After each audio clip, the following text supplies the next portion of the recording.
안녕하세요. 책한민국입니다.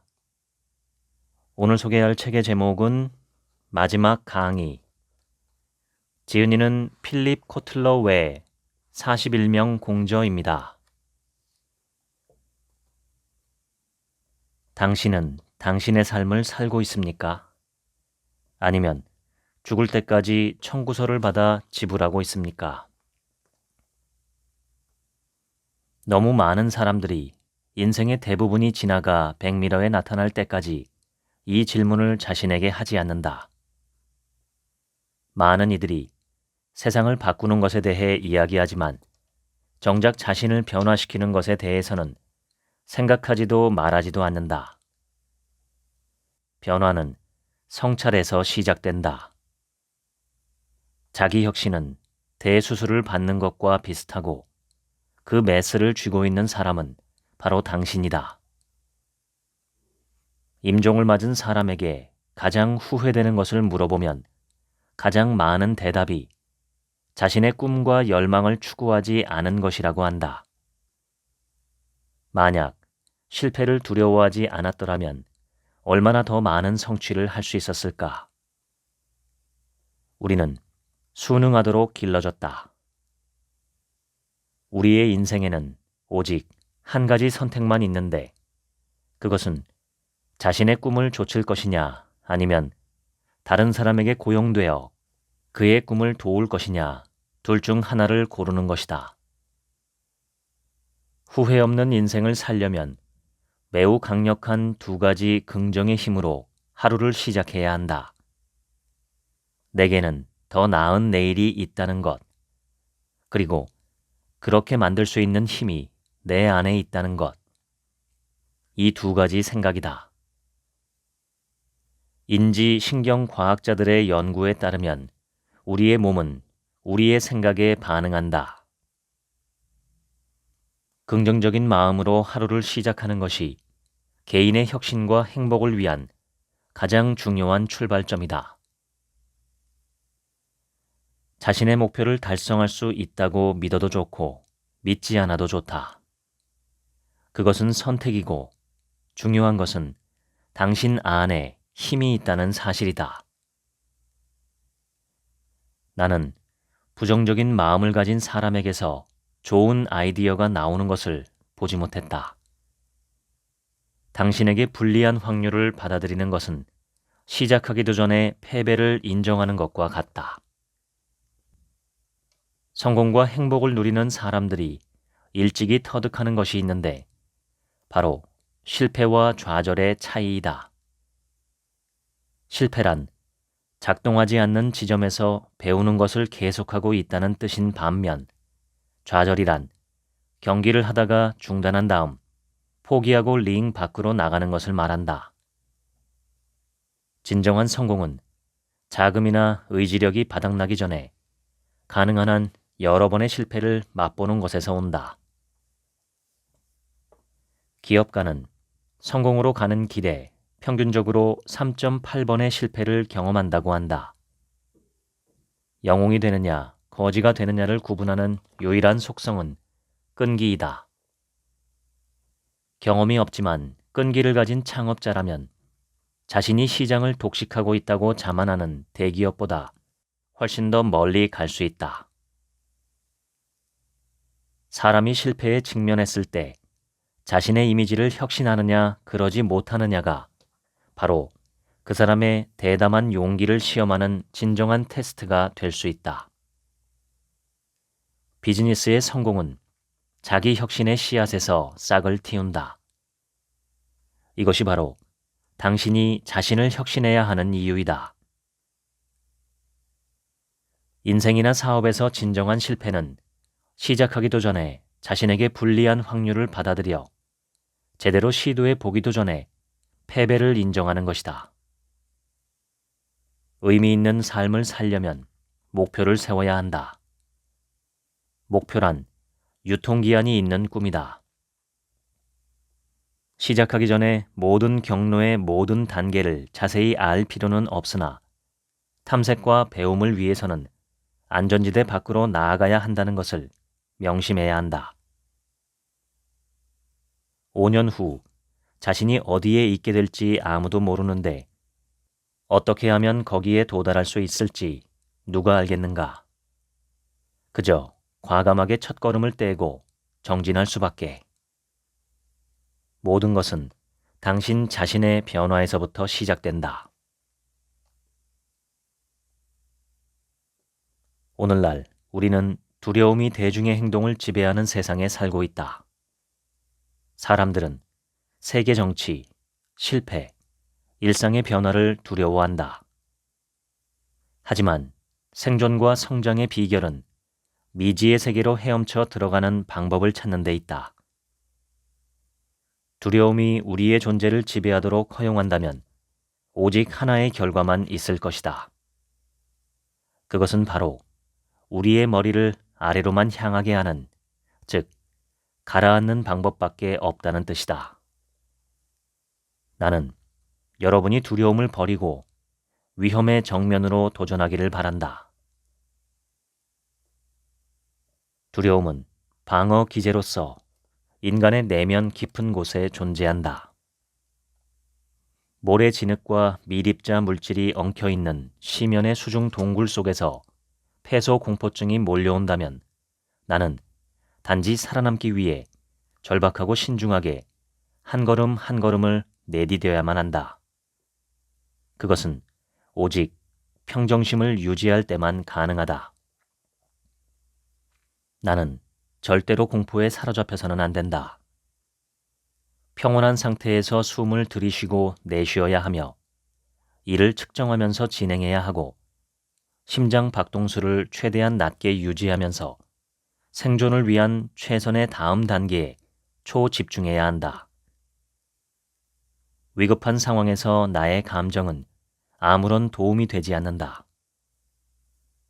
실용주의, 즉 관념이 아닌 실체만 생각하는 것과 자신감만이 나를 지배해야 딜레마를 해결하고 동굴에서 탈출할 수 있다. 기꺼이 위험을 감수해야 한다. 희박한 가능성에도 밀고 들어가야 한다. 인생에서 취하는 모든 일을 담대하고 자신감 있게 행해야 한다. 그리고 찾고 있던 보물을 손에 넣을 수 있게 되었을 때 그때는 직관에 귀를 기울여야 한다. 성공의 달콤함도 기꺼이 포기할 줄 알아야 하기 때문이다.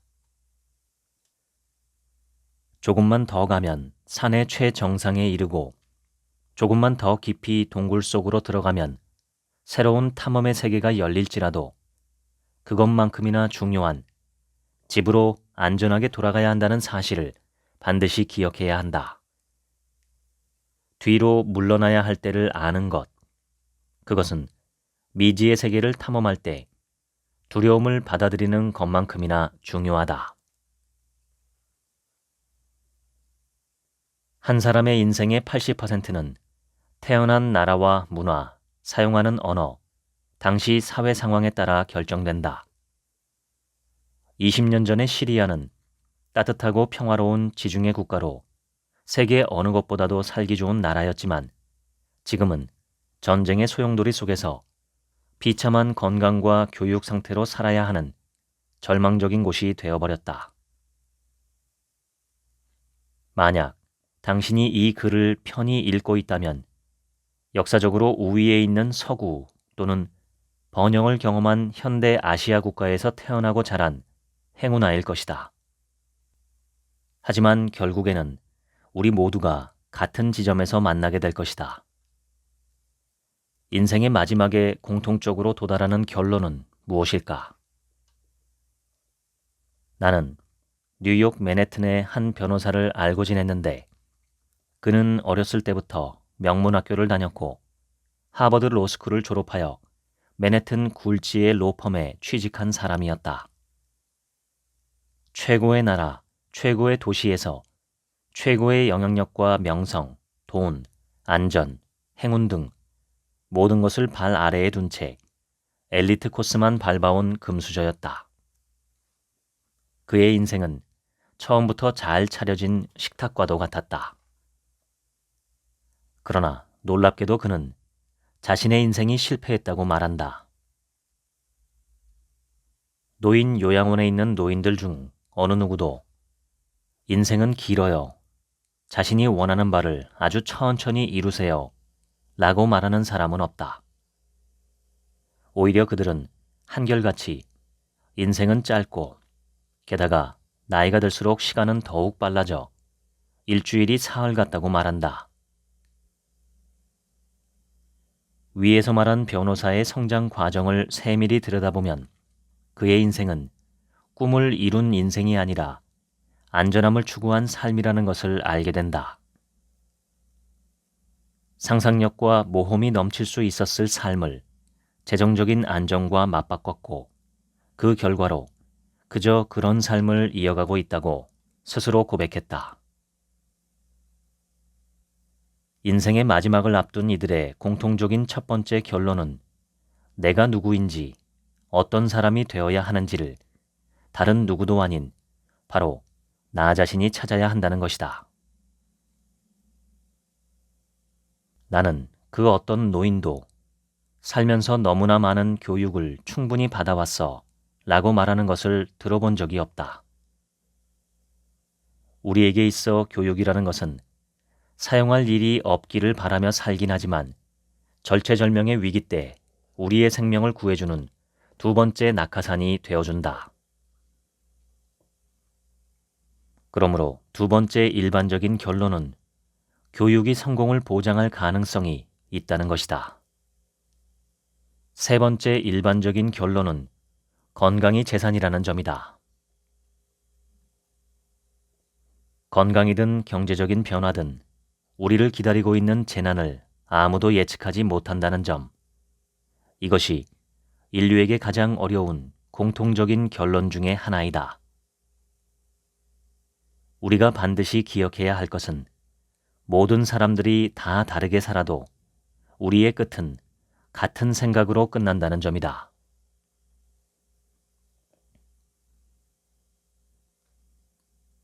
슈퍼모델, 배우 등 유명인의 삶은 화려하고 부족함이 없으며 모든 것을 가진 듯이 보인다. 하지만 그들도 그들 자신에게 만족하지 못한다. 우리 모두가 가진 정서적 문제의 공통점은 충분하지 않다는 느낌이다. 나는 충분하지 않다라는 내적 감정을 가진 사람들은 더 많은 것이 필요하다는 느낌을 받는다. 그래서 더 많은 사랑, 관심, 음식, 술이 필요하고 더 많은 물건을 사야만 한다고 느낀다.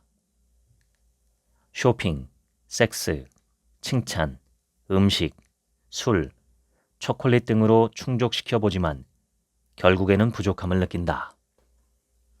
그러나 당신이 충분하다는 것을 알 때 당신은 그 무엇도 과도하게 필요하지 않다는 것을 깨닫게 된다. 나는 충분하다. 이 한마디는 엄청난 힘을 발휘하는 강력한 문장이다. 자신이 충분하다고 느끼면 자신감에 영향을 줄 수 있는 불필요한 불안에서 벗어날 수 있다. 많은 사람들은 어린 시절의 자신이 충분히 예쁘지도 충분히 만족하지도 충분히 똑똑하지도 않았다고 생각한다. 그래서 성공과 부를 이룬다 해도 자신이 부족하거나 사랑스럽지 않다고 느낀 어린 시절에 형성된 내면의 믿음이 남아있어 성인이 된 지금까지도 영향을 받는다.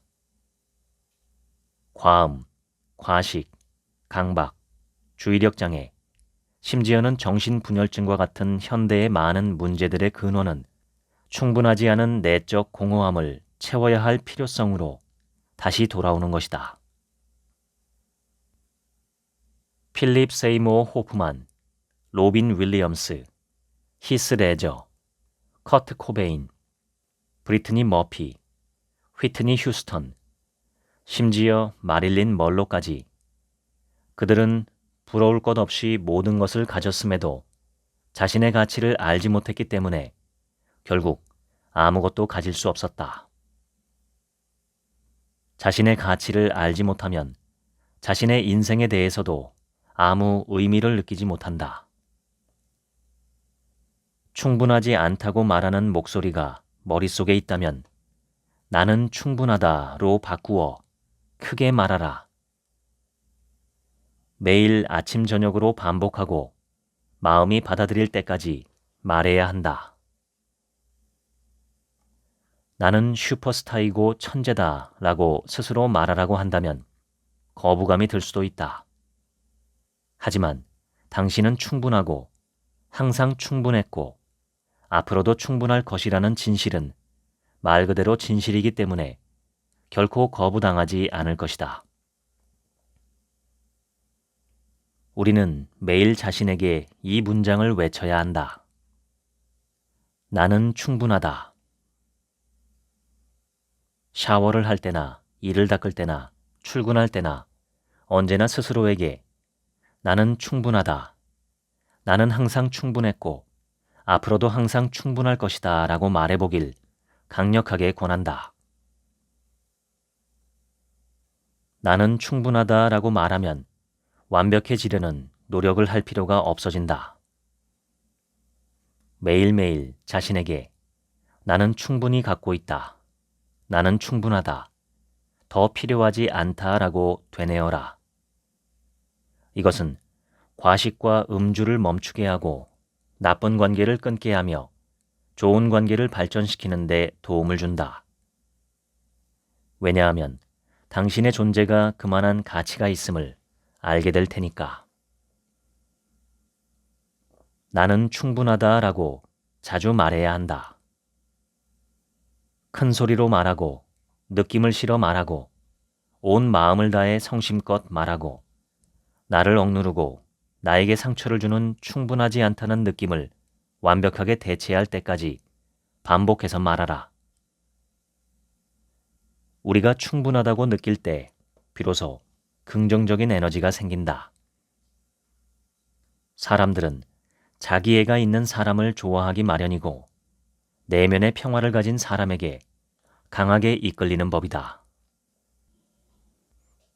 당신의 신체가 전부는 아니다. 당신의 급여가 당신을 말해주지 않는다. 당신의 과거가 말해주는 게 다가 아니다. 당신은 당신의 나이로만 평가받지 않는다. 당신은 당신의 어린 시절에서 끝나지 않았다.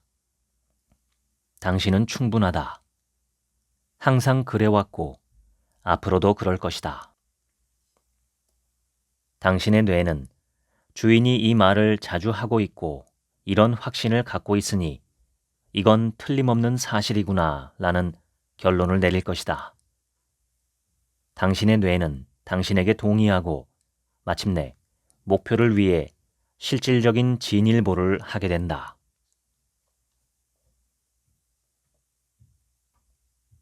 몇몇 철학자들이 말하기를 인간에게는 피할 수 없는 고통과 죽음이 있기 때문에 궁극적인 행복은 불가능하다는 것이다.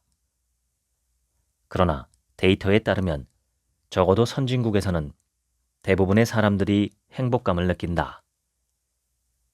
덴마크에서는 10을 완벽한 행복으로 볼 때 평균 행복 지수가 8.4이다. 덴마크 사람들이 실제 느끼는 것보다 더 행복한 척한다는 걸까? 아무래도 이 주장은 틀린 것으로 보인다. 행복은 평생에 걸쳐 상당히 변화할 수 있으며 국가 단위의 평균 행복은 지난 50년 동안 대부분의 국가에서 점차로 증가하는 경향을 보이고 있다. 일부 철학자들은 성인이 고문을 받아도 마음의 평화와 행복을 유지할 수 있었다는 사실을 예로 들면서 행복이란 순전히 내적 평화에서 오는 것이라고 말한다. 하지만 사실 행복은 외적 생활 조건에 크게 영향을 받는다. 일단 음식, 피난처, 안전, 교제, 존중과 같은 인간의 기본적인 욕구가 충족되어야 한다. 행복을 잘 느끼는 사람들은 일반적으로 현실적인 견해를 갖고 쉽게 방해받지 않으며 사교성과 독립성을 겸비하고 절제된 삶을 선호하는 지혜로운 생활인들이다. 다양한 선택이 가능한 현대 사회에서는 자신에게 맞는 삶의 방식을 찾는 것이 가장 중요한 능력이라 할 수 있다. 여기에는 자신이 어떤 사람인지, 자신의 강점과 약점이 무엇인지, 어떤 활동을 가장 좋아하는지 등을 아는 것, 자기 주도성, 어떤 상황에서 어떤 선택을 할 것인가에 대한 현실적인 견해가 포함된다. 행복은 뇌에서 생성된다.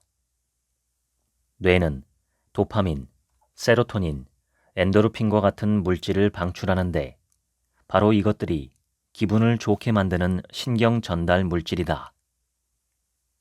우리 뇌를 행복하게 만드는 유일한 것은 이 행복 호르몬들의 수치이다. 당신이 개인적으로 행복해하는 이유를 다른 사람은 알 수 없다.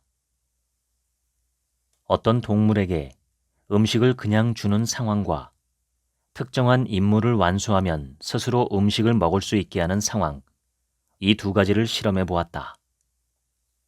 놀랍게도 그들은 후자를, 즉 먹이를 얻기 위해 일을 하는 것을 선호했다.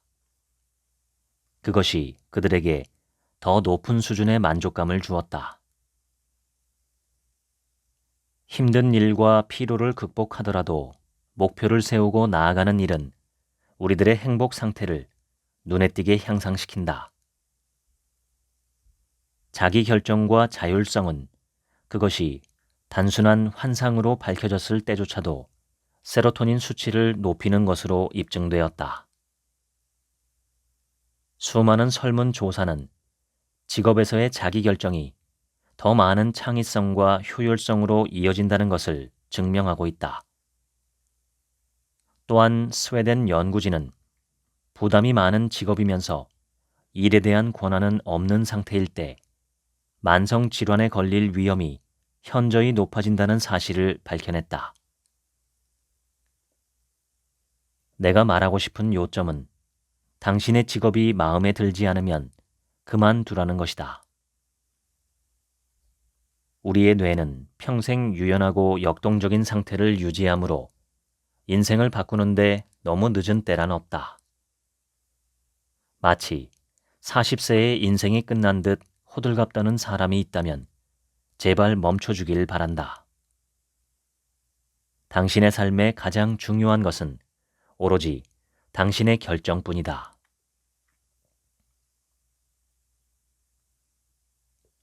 우리는 자라면서 어떻게 행동하고 생각해야 하는지에 대한 지침을 받는다.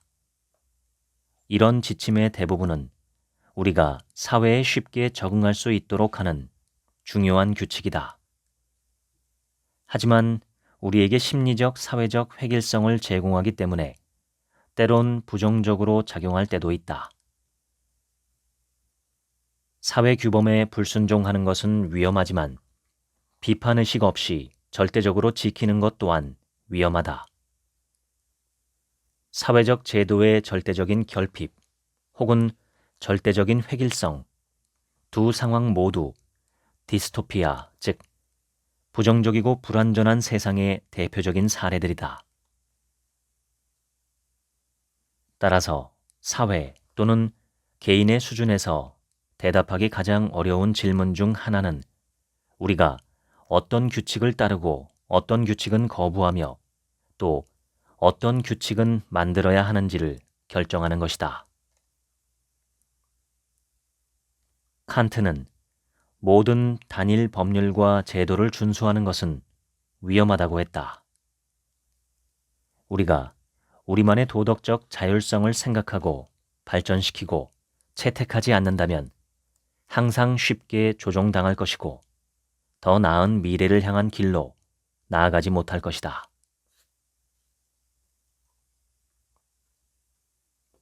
나는 유대인이다. 우리 민족에게 잘 알려진 교훈적인 구절 중에 죽기 하루 전에 회개하라 라는 말이 있다. 죽음을 인지하는 순간 선한 일을 하라는 것이다. 다시 말해 언제나 회개하며 살라는 뜻이다. 나는 여러분들이 소명을 따라 자신이 있어야 할 자리를 찾고 할 일을 하라고 이야기하고 있다. 그러나 이보다 한 걸음 더 나아가 갈망하고 추구해야 하는 삶의 단계, 직업보다 훨씬 더 중요한 높은 차원이 있음을 이야기하려 한다. 그것은 사랑이다. 업적이나 행위가 아니라 감정이다. 당신이 들인 모든 노력의 시간들, 마감일을 맞추기 위해 가족과 떨어져 지낸 시간, 그러한 노력으로 일군 성공이 정말로 중요하다고 생각하는가? 어림도 없다. 그것들은 중요함과 관련이 없다. 당신이 죽음에 가까워지면 그것들을 모두 잊게 될 것이다. 삶의 열쇠는 사랑, 서로 사랑하는 것이다. 내 이웃을 내 몸과 같이 사랑하라. 남에게 대접을 받고자 하는 대로 남을 대접하라. 이 모든 것이 너무 순진하고 뻔하게 들리겠지만 진정한 사랑, 그것은 감히 헤아릴 수 없는 비밀이다. 여러분에게 거듭 말하고 싶다. 서로 사랑하자. 한 가지 중요한 것이 있다. 나는 보통 사랑이라는 단어를 사용할 때 친절의 의미까지 포함한다. 친절은 그대가 얼마나 깊고 심오하며 예의 있는가를 말해준다. 그것이면 된다. 내 삶이 끝날 때 저 세상까지 함께 데려가고 싶은, 그리고 다른 사람들이 나를 생각할 때 사용했으면 하는 표현들은 그는 지적이었어, 사회적인 영향력도 있었고 부자였고 등등의 표현들이 아니라 그는 참 친절했어, 사람이 참 좋았고 늘 예의가 있었지 등이다. 바로 이런 것들이 나를 묘사하는 말들이길 간절히 바란다. 소명을 찾으라. 사랑을 표현하라. 당신의 마음이 시키는 대로 따르라. 이 단순하고 진부한 표현들 속에 진짜가 있다. 이것만 새겨두면 당신은 절대로 잘못되지 않을 것이다.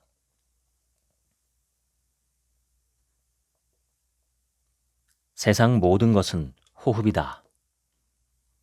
유대, 기독교 성경에서 하나님이 천지를 창조할 때 가장 마지막으로 한 일은 아담에게 호흡을 불어넣은 것이었다.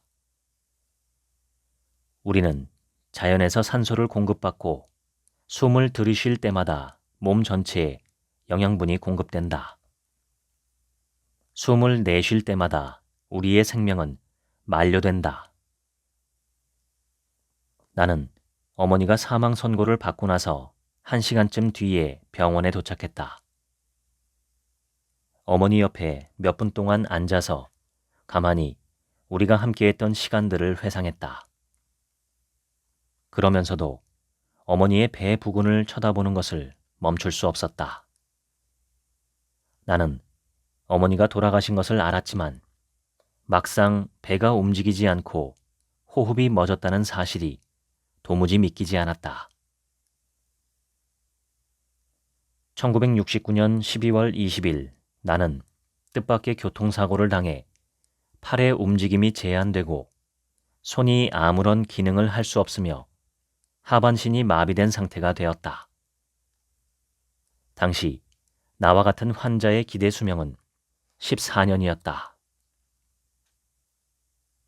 나는 자기 연민과 혐오와 수치심에 시달렸으며 내 삶이 그저 싫은 정도가 아니라 처음 몇 년간 나를 계속 병원에 갇혀있게 했던 마비된 몸에 진저리가 났다. 명상과 기도의 신경과학을 연구하면서 나는 우리의 생각과 감정의 대부분이 습관에 불과하다는 것을 알게 되었다. 동일한 자극에 동일한 방식으로 반응하면 뇌에 신경 경로가 생성된다. 그것이 습관이다. 그러니 우리는 연습을 통해 얼마든지 바람직한 새로운 습관, 새로운 경로를 만들 수 있다.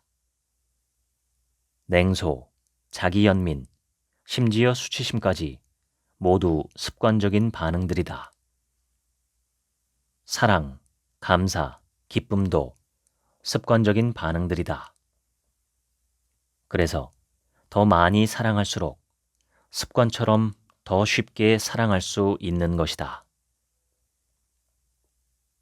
마음 챙김은 주의를 기울인다는 의미의 단어이고, 주의를 기울인다는 것은 마음뿐만 아니라 몸 전체에 관한 것이다.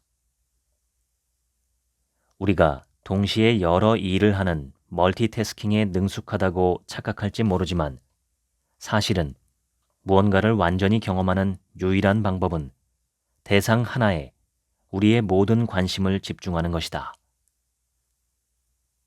당신이 경험하고 있는 것에 온전히 주의를 기울이기를 바란다.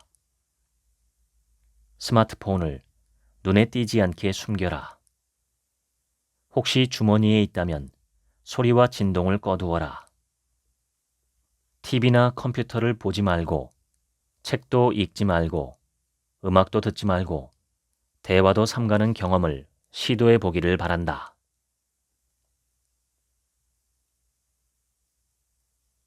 인간이 행동하기 전에 반추하여 생각할 기회를 갖는다면 그 행동은 더 현명해질 것이다. 서둘러야 할 것 같은 일도 상황을 미리 그려보거나 투영해보면 우리의 행동은 더 효과적일 것이다.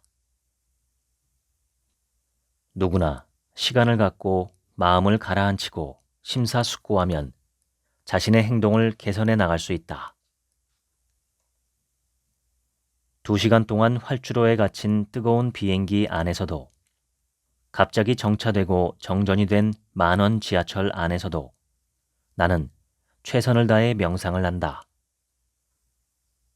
시간이 흘러 주변 사람들이 불안해하거나 화를 내는 상황에 이르면 내가 명상을 하는 것이 나 자신뿐만 아니라 주변 사람들을 침착하게 만드는 데도 도움이 된다는 것을 알게 된다. 몇 해 전 침대에서 일어나자마자 집에 불이 난 것을 깨닫고 아기와 개를 데리고 구사일생으로 탈출한 적이 있다. 대부분의 소지품을 잃어버린 상황에 처한 나에게 명상 선생님은 명상을 하라고 했다. 처음에는 너무나 두렵고 무서워서 수십 분 동안 울고만 있었다. 하지만 친구들이 나를 도우려고 모였을 때 그들은 너무나 침착하게 대처하고 있는 내 모습에 무척이나 놀랐다고 했다. 모든 전통적인 신비주의자들은 내면의 침묵 속으로 들어가 가장 깊은 곳에서 동일한 만족의 상태를 발견한다. 생각이나 감정 또는 지각이 없는 세계, 그 상태를 순수 의식이라고 부른다. 그때가 내면으로는 가장 크고 넓게 깨어있는 순간이다. 혹자는 그것을 빛나는 어둠으로 경험한다. 그것을 반복적으로 추구하는 사람들은 신, 알라, 브라만, 절대자 또는 존재의 근거와 같이 인간의 언어로는 설명할 수 없는 다양한 궁극적 존재와 연결된다. 마치 우주 비행사들이 전 세계에서 다른 로켓을 타고 우주 공간에 도착하면 각자 다른 우주선을 탔음에도 불구하고 똑같이 무중력을 경험하는 것과 같다고 할 수 있다. 우주 비행사들 각자의 출신과 문화가 무엇이든 그들은 무중력 상태라는 동일한 경험 속에 처해 있고 각자가 어떻게 묘사하든 본질적으로 같은 상태에 있는 것이다. 순수 의식의 경우 내면의 탐험가들도 이와 비슷한 상태에 놓인다. 이 상태에 도달하기 위해 모두가 신비주의자가 될 필요는 없다. 몇 가지 형태의 명상, 특히 매일의 연습만으로도 우리를 매우 깊은 침묵의 상태로 인도할 수 있다. 내면의 고요함을 발전시키면서 하루에도 여러 번 내면의 주의를 기울일 수 있다. 당신이 어디에 있든 내면의 평화를 찾고 즐기는 것은 놀라울 정도로 쉽다. 그것은 텅 빈 상태와 같으므로 당신이 하고 있는 일을 방해하지도 않으며 뭔가에 취한 것 같기도 하다. 당신이 하고 있는 일을 객관적으로 목격하고 있는 것 같은 느낌마저 든다. 나는 이러한 자각의 빈도가 증가함에 따라 평정심과 행복감이 엄청나게 증가한다는 것을 발견했다. 황혼기에 접어들면서 나를 바삐 움직이게 하고 내 낮과 밤을 풍요롭게 하는 것은 내가 진정으로 발견하게 된 것, 즉 항상 순간을 인식하고 깨어있는 것이다. 지금 바로 이 순간에 무슨 일이 일어나고 있는지 주의를 기울여보자. 지금 이 순간만이 우리에게 있는 유일한 시간이다. 나는 나와 내가 아닌 것들이 함께 존재하고 있다는 사실만을 느끼며 인식하려고 할 뿐이다. 나는 깨어있고 평온함과 맑음을 느낀다. 지금 이 순간만이 내가 가진 유일한 소유다.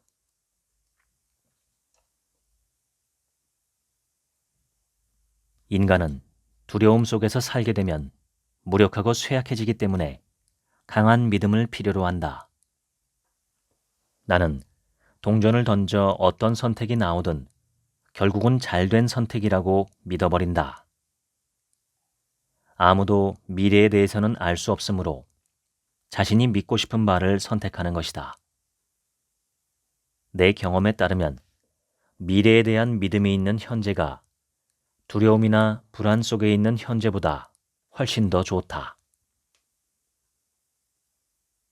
당신이 집중하는 것이 무엇이든 그것은 당신의 삶에서 확장되는 경향이 있으므로 당신에게 부족한 것에 집중하지 말고 가진 것에 집중하는 것이 현명하다.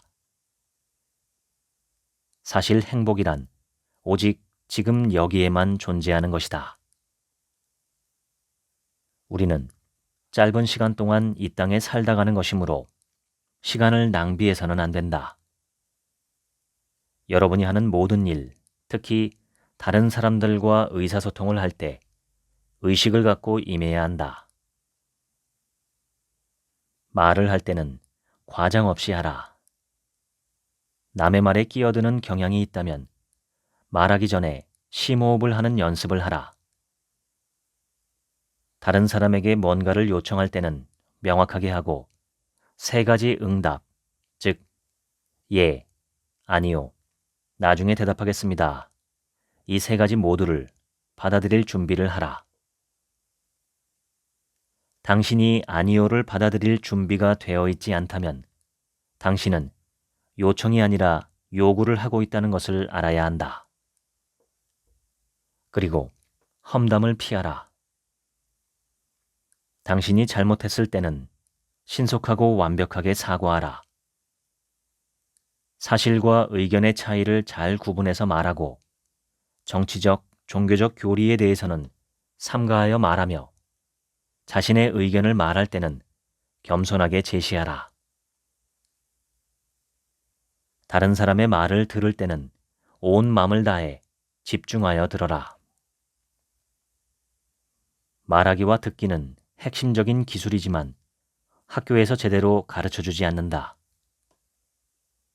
의식적으로 연습하면 누구나 잘하게 되고 진정한 변화를 만들 수 있게 된다.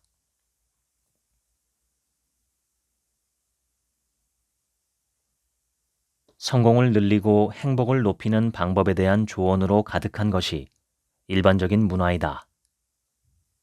예를 들어 높은 목표를 설정하고 목표를 향해 모든 일에 최선을 다하며 결코 포기하지 말고 자신에 대해 엄청난 자신감을 가지고 무한한 에너지와 끈기와 결의로 인생사를 해결하라는 시기다. 그러나 나의 개인적인 경험과 40년 동안 사회심리학자로서 수행해온 연구를 바탕으로 생각해 봤을 때 나는 위의 권장사항이 삶의 질을 향상시킬 수 있는 것만큼이나 저하시킬 가능성도 있다고 확신한다. 많은 사람들이 지구상에서의 일상적인 목표, 즉 자신과 자신이 사랑하는 사람들의 웰빙도 이루지 못하며 급급하게 사는데 저 높은 별을 향해 손을 뻗는 것이 무슨 의미가 있겠는가? 주입된 생각과는 달리 중요한 일을 성취하기 위해서 거창한 목표를 세울 필요는 없다. 위대한 일을 성취하는 대부분의 사람들은 별에 손을 대는 것으로 시작하지 않는다. 오히려 그들은 열심히 일하고 좋은 일을 하겠다는 약속을 가지고 다른 사람들처럼 평범하게 시작한다. 그러다가 작은 성공, 뜻하지 않은 기회, 유익한 협업, 행복한 사고, 행운의 연속을 통해 자신도 모르게 중요한 일을 이뤄가는 것이다.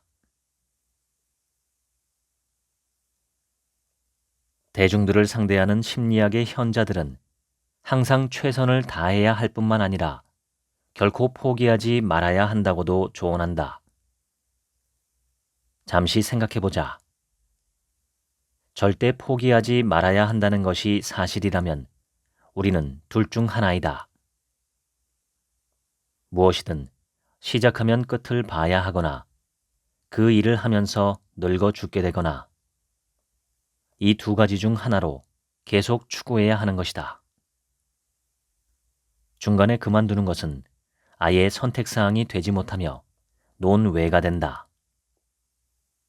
내 관점에서 포기하지 말라는 것은 우리가 지켜야 할 행동 수칙이라기보다는 심각한 심리적 장애로 보인다. 절대 포기하지 말라는 조언의 약한 버전은 꾸준히 하라는 것이다. 그러나 정말로 중요한 지혜는 자신이 그만둘 때가 언제인지를 아는 것이라고 나는 생각한다. 그러니 부디 열심히 일하고 선한 일에 힘쓰며 현실적인 목표를 세우고 특정한 일에 얼마나 많은 시간과 노력을 투자할 것인지에 대해 합리적으로 판단하고 그만둘 때가 되면 포기할 줄 아는 것이 현명하고 유익한 일임을 인식해야 한다. 마음먹은 대로 다 할 수는 없다는 것을 깨달으면서 살아야 한다. 우리 중 많은 사람들이 삶을 필요 이상으로 힘들게 만드는 비현실적인 조언을 따라 너무 열심히 노력하는 것이 문제다. 당신의 삶을 고양하거나 증진시키지 않는 쓸데없는 규칙이라면 과감히 버릴 줄도 알아야 한다. 신화를 덮고 여러분 자신의 이야기를 펼쳐나가면 된다.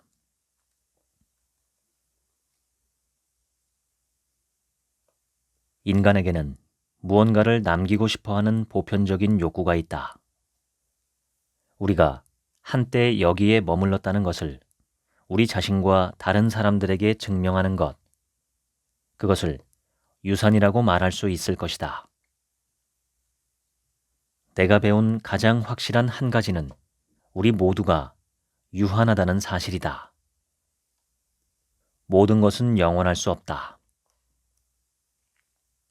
인생은 양이 아니라 질이 중요하다.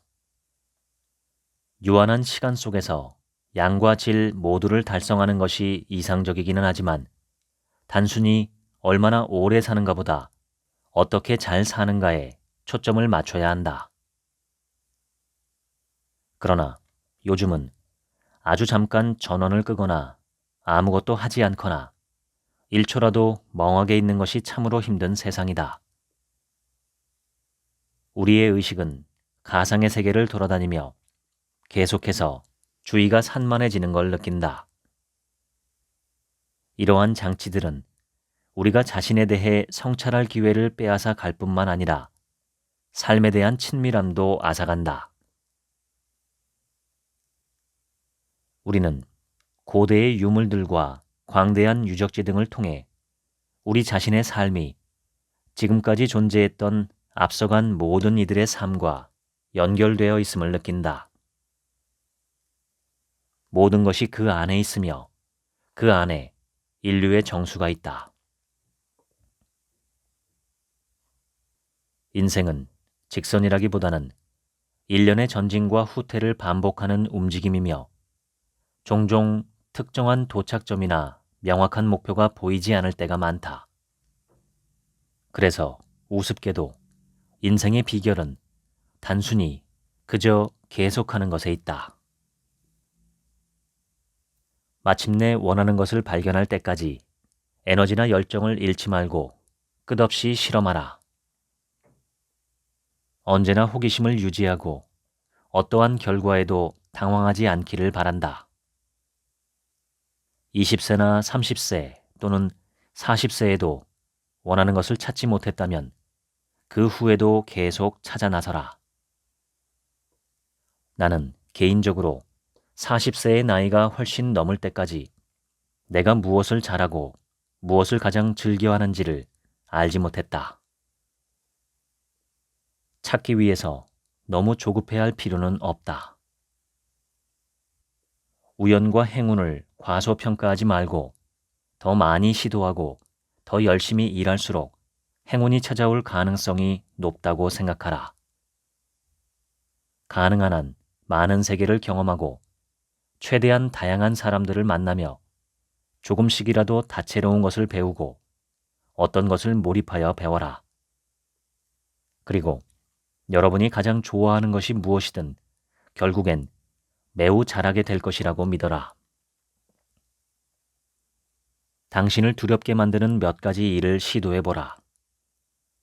일상적인 것들을 한번 의심해보고 가끔은 바보 같은 짓도 해봐야 바보가 되지 않는다. 무엇을 하든지 저걸 가지면 더 행복할 텐데 라는 헛된 소망을 품지 말고 본인의 선택이 아닌 친구나 가족들이 권하고 닦아놓은 길만 따라 걷지 않길 바란다. 그리고 오직 돈을 위해서만 일하지 않길 바란다. 다른 사람들을 행복하게 만들려고 노력하라. 그렇게 하지 않으면 진정으로 행복할 수 없다. 내일 죽을 것처럼 사십시오. 영원히 살 것처럼 배우십시오. 마하트마 간디. 1970년대 초 UCLA 박사과정에 있던 나는 스스로에 대해 힙하다, 쿨하다와 같은 멋진 이미지를 갖고 있었다. 나는 나 자신이 삶에 대한 깊은 이해, 자아 실현, 심오한 지혜의 발견마저 갖춘 사람이라고 생각했다. 박사과정 초기에 나는 현명한 밥 타넨바움 교수가 이끄는 13명으로 꾸려진 팀에 들어가게 되었다.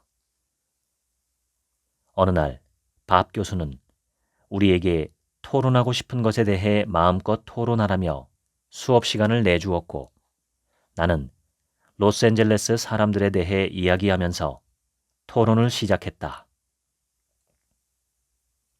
최근 3주 동안 지켜본 로스앤젤레스 사람들이 얼마나 엉망인 사람들인지에 대한 내용으로 말문을 열었다.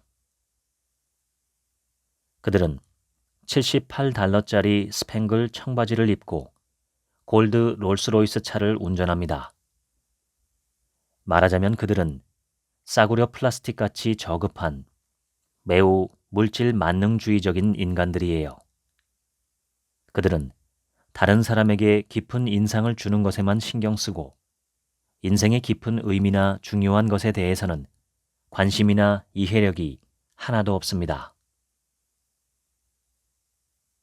그때의 나는 켄터키의 작은 마을에서 자라 대도시 로스앤젤레스로 이사온 시골 소년이었으므로 로스앤젤레스 사람들에 대해서 극도로 아는 척을 할 때였다. 3주 동안 내가 떠드는 말을 듣고만 있던 밥 교수는 어느 날 나를 의아하게 쳐다보며 말했다. 마셜, 지금 누구와 이야기하고 있는 겁니까? 저는 우리 팀원들에게 말하고 있습니다.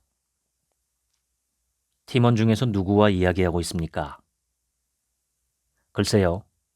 저는 모두에게 이야기하고 있는 것 같은데요. 그러자 밥 교수가 말했다. 당신이 이걸 의식하고 있는지 아닌지 잘 모르겠지만 당신은 한 사람만 주목하면서 그 사람에게만 당신의 의견을 전달하더군요. 그리고 그 사람의 의견에만 관심이 있는 것 같습니다. 그 사람은 누구입니까?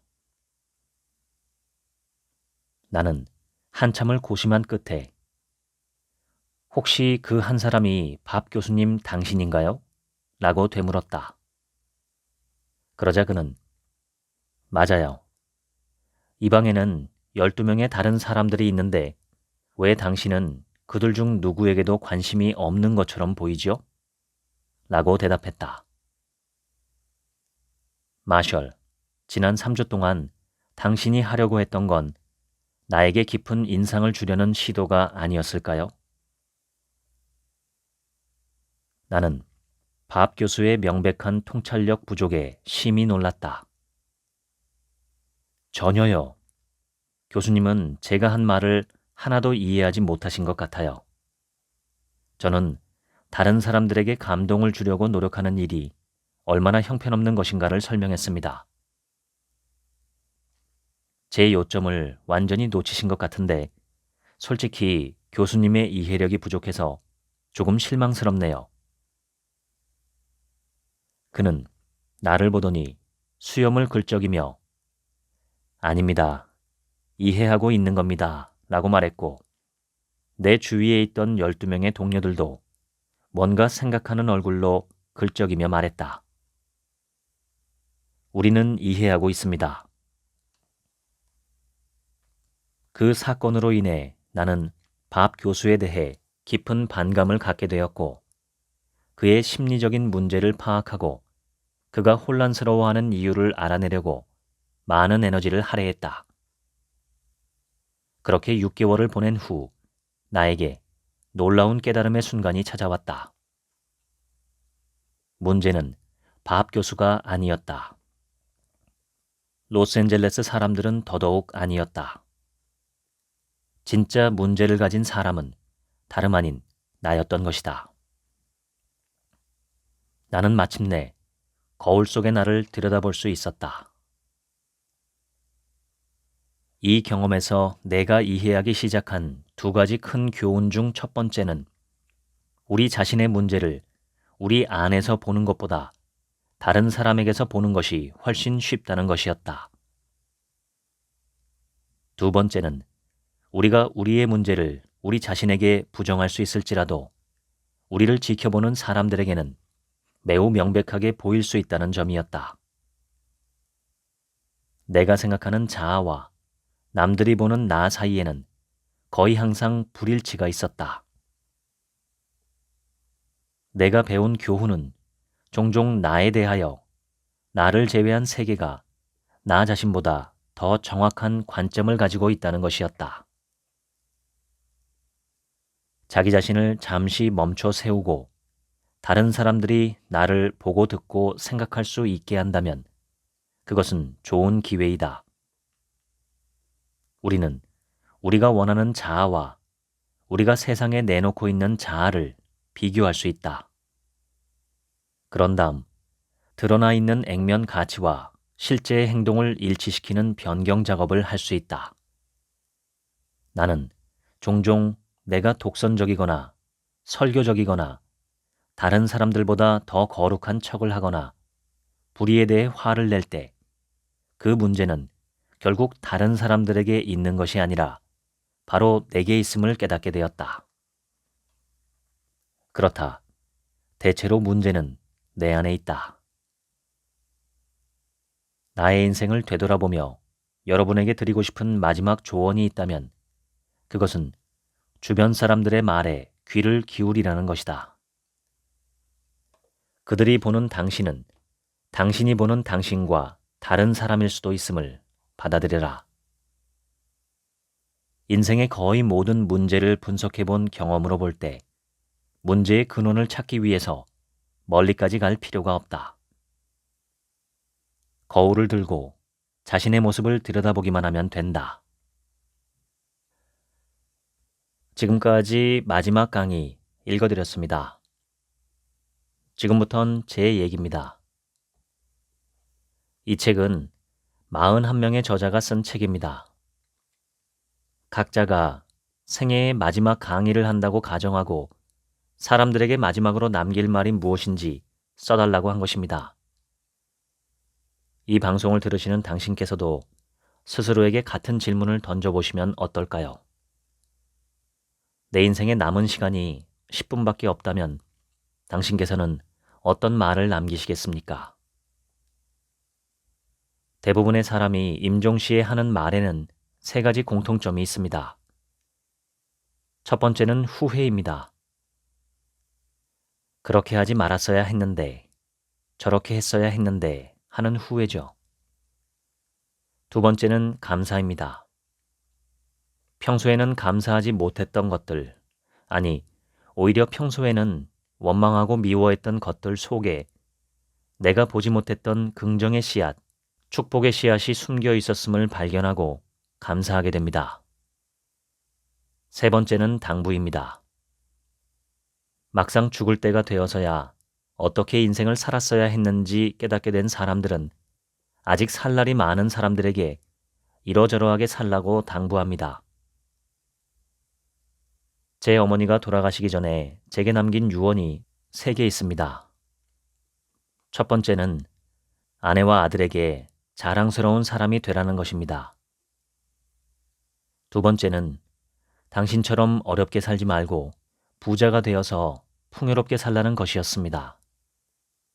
마지막으로 3번째는 누나와 사이좋게 지내라는 것이었죠. 어머니 인생에 대해서 더 많은 이야기를 함께 나누고 싶었지만 어머니나 저나 완치의 희망을 놓지 않았기 때문에 마치 어머니가 돌아가실 것 같은 상황을 염두에 둔 대화를 하기가 어려웠습니다.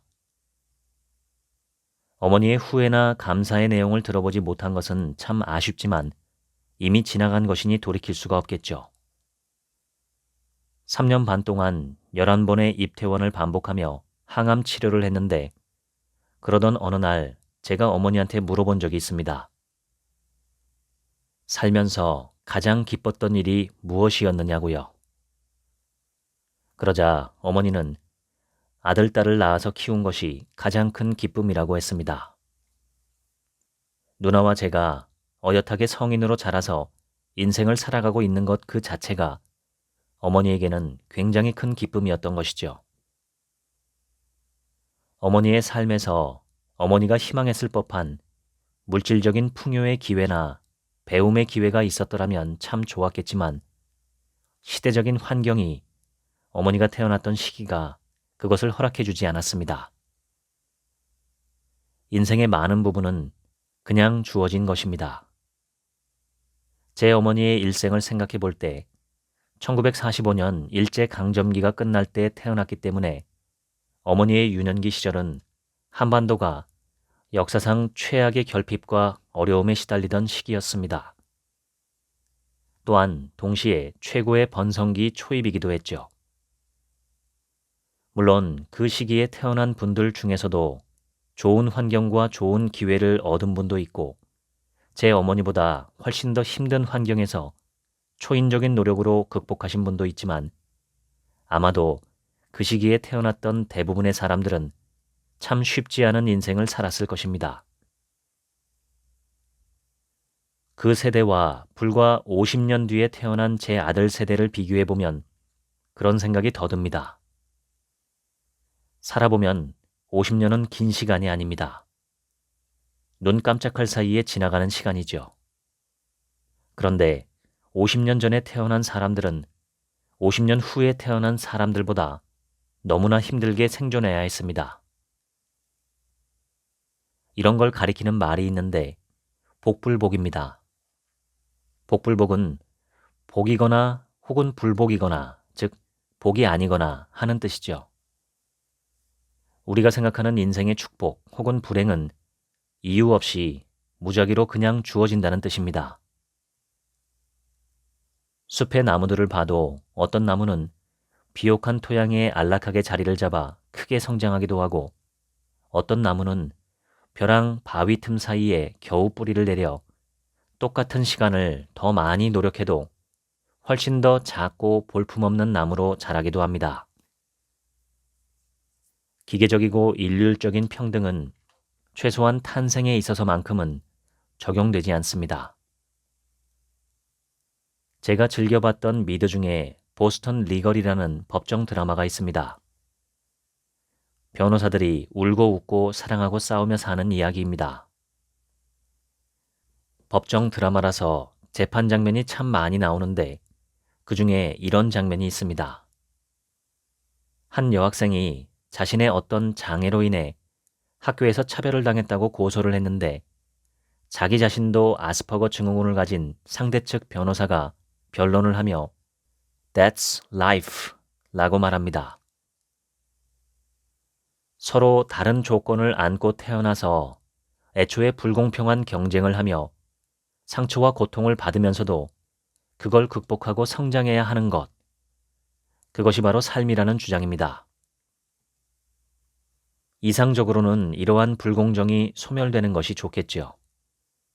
하지만 자연은 그것을 허락하지 않습니다. 각자가 서로 다른 카드를 가지고 게임에 참여해야 하지요. 인류의 훌륭함의 정도와 불공정한 조건들의 완화의 정도는 아마도 비례할 겁니다. 인류가 인간적으로 점점 더 훌륭해질수록 너무도 불리한 조건을 타고난 사람들이 그나마 약간이라도 더불어 함께 살아갈 수 있도록 사회를 만들어갈 겁니다. 실제로 역사를 보면 전진과 후퇴, 상승과 하강을 반복하며 비틀거렸던 인류는 그런 방향으로 걸어왔습니다. 불과 100년 전, 200년 전 과거를 생각하면 그때 당시의 사회를 지배했던 사상이나 문화는 지금 기준으로 보자면 참 미개했던 것이 많습니다.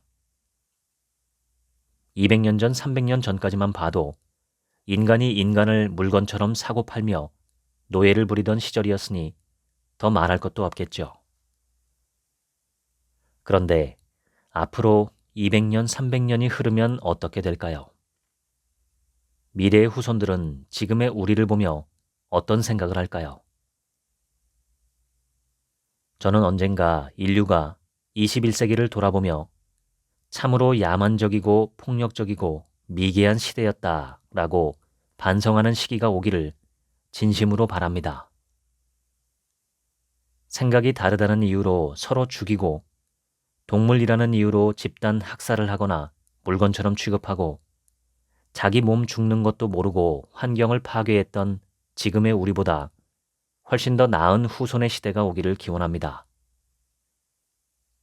그러려면 더 나은 삶이 무엇인지, 어떻게 해야 더 바람직한 인생을 살 수 있는지 우리가 더 많이 사유하고 대화해야 하지 않을까 싶습니다.